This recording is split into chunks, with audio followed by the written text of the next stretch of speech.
Tuossa olisi Särkijärven rannassa paikka numero 14. Tässä olisi veneellä hyvä paikka. Tässä on eri asia, mikä on hinta ja kuinka saatavissa ja niin poispäin.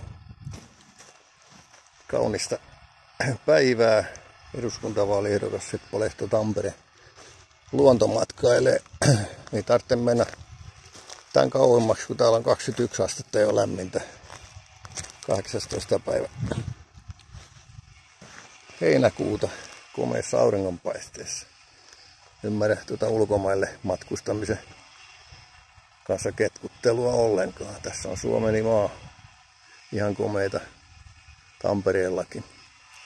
Se on moro. Ollaan yhteyksissä vapaussoturi@gmail.com yhteiskunnallisissa asioissa tavoitettavissa. Se on moro ja mulskis. Äsken tuossa salakat hyppi rannassa.